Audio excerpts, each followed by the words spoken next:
So Laurence Fox has written a tweet last night. So I don't know, maybe with a glass of red or what, I don't know. But obviously he's been absolutely mullered today because he's told people with a video that, I don't know how old it is, with a video from police officers coming in to somebody's house and arresting them for saying something nasty on Facebook. And he's basically said, excuse me for not being verbatim, but we should meet these pigs with an axe if they come knocking on your door. Now, horrendous, right? Got it.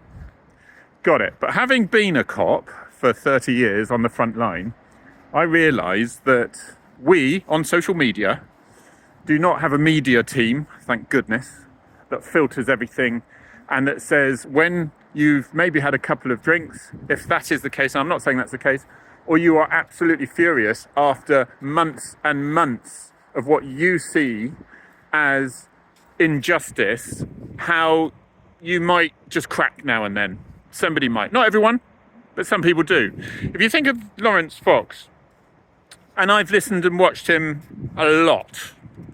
I like the podcast Fox and Father with Father Calvin. I'm an atheist, but it's very much on the religious things and it's about Christianity. And if you were to watch that, you won't be interested probably, but if you were, you'd realise that actually he's quite a humble man.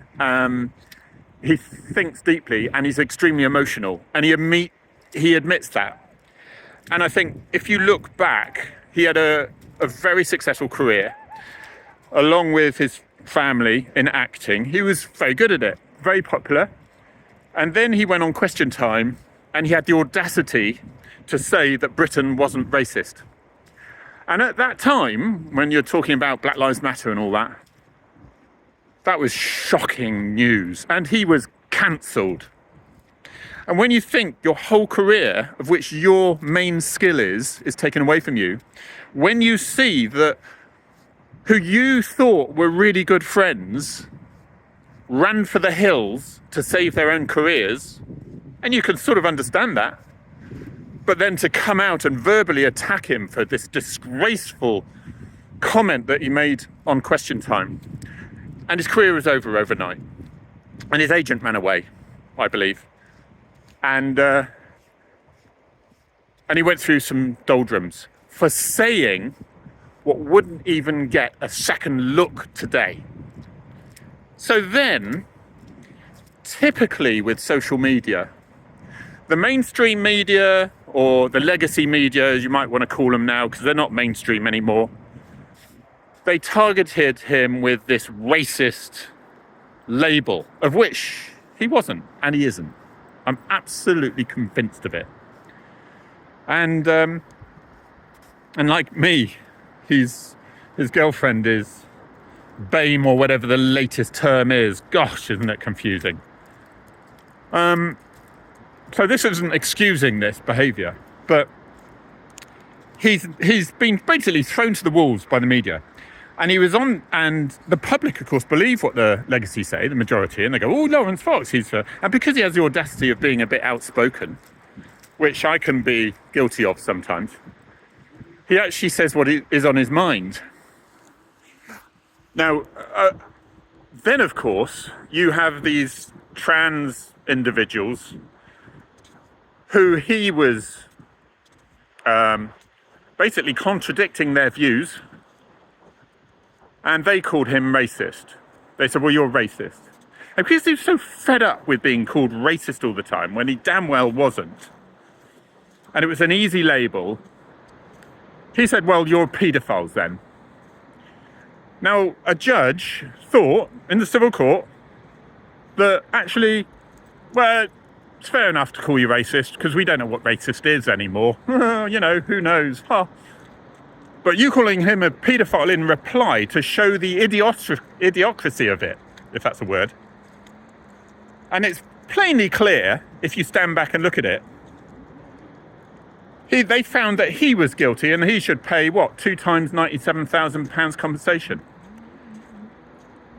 So if you are independent enough to put yourself in that position where time and time justice has just left you, then you can imagine you're getting more and more angry. And I think Fox and Father is a good outlet for him, and he's on these other things, and he's gone to the country now, because I'm getting more and more angry with the way this country's going. It's really horrific, quite frankly. And the freedom of speech, how that is being ripped away from us. People are being concerned about what to say on social media. And I think one really good thing coming from America, it has stopped that extreme left-wing stamping on dissent by putting people who write something naughty on social media in prison for 2 years and releasing, or not even putting in prison, violent individuals. And recently a trainee teacher who was sharing around willy-nilly to his equally sordid friends and colleagues videos of babies being raped. 2 years suspended sentence. What on earth is going on? And now with this hate crime, non-crime hate, where that whole process being weaponized by people who have got protective categories, both sexuality, race, etc., male, female, married, religion, culture, all that sort of thing, protected categories. And I knew as a police officer going to a little squabble, which was nothing and should have been sorted out, right, okay, now you go. Oh, well, I considered it to be a racial thing, a hate crime. And they would weaponize that. People would weaponize that. Why wouldn't you? Why wouldn't you? I want to get this investigated. I want to get revenge on that bloke who's just wound me up over something completely non-racial. I'm going to say it's racial. All right? Why wouldn't you if you're that way inclined? So all I'm saying is, yeah, horrible thing to say. He should know better. Personally, I don't think that's the real him. I don't think he believes that in the slightest. But he's probably at the end of his tether. And maybe if you have a nice job that is perfectly necessary, but in an office away, you haven't seen the ugliness of real life that happens to you and how people are so near to the edge. And I've spoken to a fair few of those.